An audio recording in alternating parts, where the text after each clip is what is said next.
ಈ ದೇವಾಲಯದಲ್ಲಿ 99,99,999 ವಿಗ್ರಹಗಳಿವೆ. ಇಷ್ಟೊಂದು ವಿಗ್ರಹಗಳು ಒಂದೇ ದೇವಾಲಯದಲ್ಲಿ ಇರಲು ಹೇಗೆ ಸಾಧ್ಯ? ಕೋಟಿಗೆ ಒಂದೇ ವಿಗ್ರಹ ಕಡಿಮೆ ಉಳ್ಳ ದೇವಾಲಯ, ಆ ಕೊನೆಯ ಒಂದು ವಿಗ್ರಹ ಏನಾಯಿತು? ಈ ನಿಗೂಢ ದೇವಾಲಯ ಎಲ್ಲಿದೆ? ಈ ದೇವಾಲಯ ಯಾವುದು ಮತ್ತು ಈ ವಿಗ್ರಹಗಳ ರಹಸ್ಯವೇನು? ಈ ಎಲ್ಲ ಅಂಶಗಳನ್ನು ತಪ್ಪದೆ ತಿಳಿದುಕೊಳ್ಳಲು ಈ ವಿಡಿಯೋನ ಕೊನೆವರೆಗೂ ನೋಡಿ. ಒಂದ್ ವೇಳೆ ನೀವು ಈ ಚಾನೆಲ್ ಅನ್ನ ಇನ್ನೂ ಸಬ್ಸ್ಕ್ರೈಬ್ ಮಾಡದೇ ಇದ್ರೆ ದಯವಿಟ್ಟು ಈಗಲೇ ಸಬ್ಸ್ಕ್ರೈಬ್ ಮಾಡಿ, ಜೊತೆಗೆ ಬೆಲ್ ಐಕನ್ ಕೂಡ ಪ್ರೆಸ್ ಮಾಡಿ. ಭಾರತದಲ್ಲಿನ ನಿಗೂಢ ದೇವಾಲಯಗಳ ಕಥೆಗಳನ್ನು ನಾವು ನಿಮ್ಮೊಂದಿಗೆ ಇಂದು ಹಂಚಿಕೊಳ್ಳಲು ಹೋಗ್ತಾ ಇದ್ದೀನಿ. ಇಂದಿಗೂ ಈ ದೇವಾಲಯದಲ್ಲಿನ ರಹಸ್ಯಗಳು ನಿಗೂಢವಾಗಿಯೇ ಉಳಿದಿದೆ. ಈ ನಿಗೂಢ ದೇವಾಲಯದ ಬಗ್ಗೆ ತಿಳಿದುಕೊಳ್ಳುವವರು ಅತಿ ಕಡಿಮೆ ಎಂದರೆ ತಪ್ಪಾಗಲಾರದು. ಈ ದೇವಾಲಯದ ಹೆಸರೇ ಊನಾಕೋಟಿ, ಅಂದ್ರೆ ಕೋಟಿಗೆ ಒಂದು ಕಡಿಮೆ ಎಂದರ್ಥ. ಒಟ್ಟು ಇಲ್ಲಿ 99,99,999 ಕಲ್ಲಿನ ವಿಗ್ರಹಗಳಿವೆ.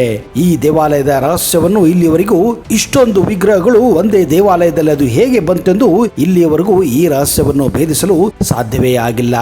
ಉದಾಹರಣೆಗೆ, ಈ ವಿಗ್ರಹಗಳನ್ನು ಯಾರು ಕೆತ್ತಿದರು, ಯಾವಾಗ ಕೆತ್ತಿದರು, ಯಾಕೆ ಕೆತ್ತಿದರು ಮತ್ತು ಏಕೆ ಈ ದೇವಾಲಯ ಪ್ರಮುಖವಾಗಿದೆ ಎಂದು. ಈ ದೇವಾಲಯವನ್ನು ಊನಾಕೋಟಿ ಎಂದು ಕರೆಯಲು ಮುಖ್ಯ ಕಾರಣವೇನೆಂದರೆ, ಈ ನಿಗೂಢ ದೇವಾಲಯದಲ್ಲಿನ ವಿಗ್ರಹಗಳ ಸಂಖ್ಯೆಯಿಂದ ಇದನ್ನು ಊನಾಕೋಟಿ ಎಂದು ಕರೆಯುತ್ತಾರೆ. ಇದರರ್ಥ ಈ ಕೋಟೆಯಲ್ಲಿ ಏನೋ ಒಂದು ಕಡಿಮೆ ಇದೆ ಎಂದರ್ಥ.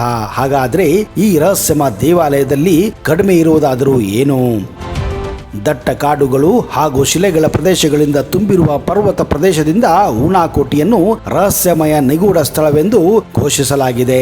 ಈ ದೊಡ್ಡ ಕಾಡಿನ ಮಧ್ಯದಲ್ಲಿ ಲಕ್ಷಾಂತರ ವಿಗ್ರಹಗಳು ಹೇಗೆ ನಿರ್ಮಾಣವಾಯಿತು?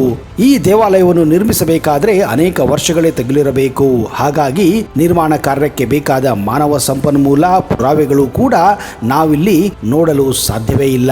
ಇದು ದೀರ್ಘಕಾಲದವರೆಗೆ ಸಂಶೋಧನೆಯ ವಿಷಯವಾಗಿದೆ. ಆದರೆ ಇದುವರೆಗೆ ಯಾವುದೇ ದೃಢ ಫಲಿತಾಂಶಗಳು ಬಹಿರಂಗಪಟ್ಟಿಲ್ಲ. ಭಾರತ ಅಲ್ಲದೆ ವಿದೇಶಿ ಸಂಶೋಧಕರು ಕೂಡ ಈ ಒಂದು ದೇವಸ್ಥಾನದ ಮೇಲೆ ಸಂಶೋಧನೆಯನ್ನ ಮಾಡುತ್ತಾನೆ ಇದ್ದಾರೆ.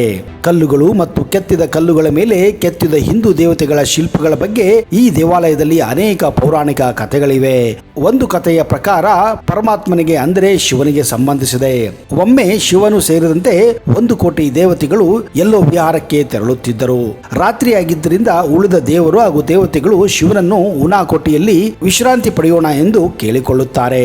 ಶಿವನು ಅದಕ್ಕೆ ಒಪ್ಪಿಗೆ ಸೂಚಿಸುತ್ತಾನೆ. ಆದರೆ ಅದೇ ಸಮಯದಲ್ಲಿ ಎಲ್ಲರೂ ಸೂರ್ಯೋದಯಕ್ಕೆ ಮುಂಚಿತವಾಗಿ ಈ ಸ್ಥಳವನ್ನು ಬಿಡಬೇಕೆಂದು ಶಿವನು ಆಜ್ಞಾಪಿಸುತ್ತಾನೆ.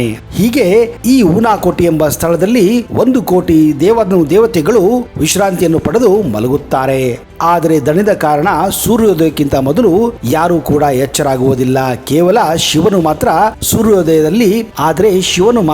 ಸೂರ್ಯೋದಯಕ್ಕಿಂತ ಮೊದಲು ಎಚ್ಚರಗೊಳ್ಳುತ್ತಾನೆ. ಉಳಿದ ಎಲ್ಲಾ ದೇವತೆಗಳು ಮಲಗಿರುತ್ತಾರೆ. ಇದನ್ನು ನೋಡಿದ ಶಿವನು ಕೋಪಗೊಂಡು ಎಲ್ಲರಿಗೂ ಕಲ್ಲಾಗುವಂತೆ ಶಪಿಸುತ್ತಾನೆ.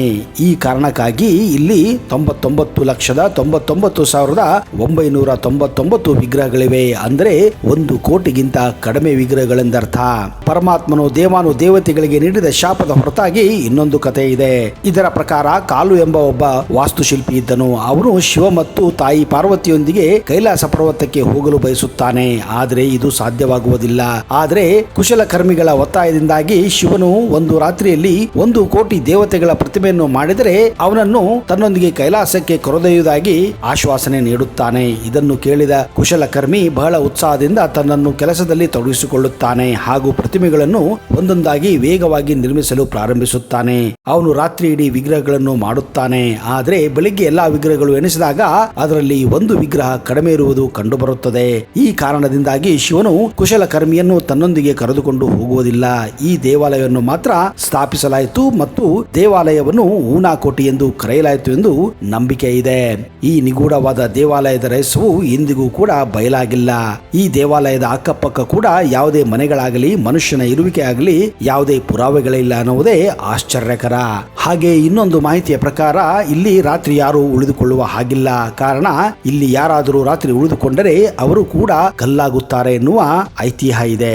ಇದೇ ಕಾರಣ 10 ಕಿಲೋಮೀಟರ್ ಅಂತರದಲ್ಲಿ ಇಲ್ಲಿ ಯಾವುದೇ ಊರುಗಳು ಇಲ್ಲ ಹಾಗೂ ಸಾಯಂಕಾಲ ಈ ದೇವಸ್ಥಾನದ ಹತ್ತಿರ ಯಾರು ಕೂಡ ಬರುವುದಿಲ್ಲ.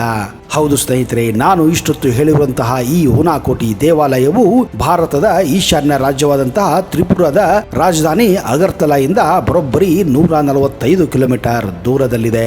ಸ್ನೇಹಿತರೆ, ಒಂದು ವೇಳೆ ನೀವು ಗೌಹಾತಿ, ಆಸಾಂ, ಅರುಣಾಚಲ ಪ್ರದೇಶ್, ಮೇಘಾಲಯ ಹೀಗೆ ಭಾರತದ ಈಶಾನ್ಯ ರಾಜ್ಯಗಳಿಗೆ ಭೇಟಿ ಕೊಟ್ಟರೆ ತ್ರಿಪುರಾದಲ್ಲಿರುವಂತಹ ಈ ಹುನಾಕೋಟಿ ದೇವಸ್ಥಾನಕ್ಕೂ ಭೇಟಿ ಕೊಟ್ಟು 99,99,999 ವಿಗ್ರಹಗಳ ಸಂಪೂರ್ಣವಾದ ಮಾಹಿತಿಯನ್ನ ಪಡೆಯಿರಿ ಎಂದು ನಾವು ಕೂಡ ಆಶಿಸುತ್ತೇವೆ. ಅಲ್ಲಿಯವರೆಗೆ Jai Hind, Jai Karnataka, and you take care.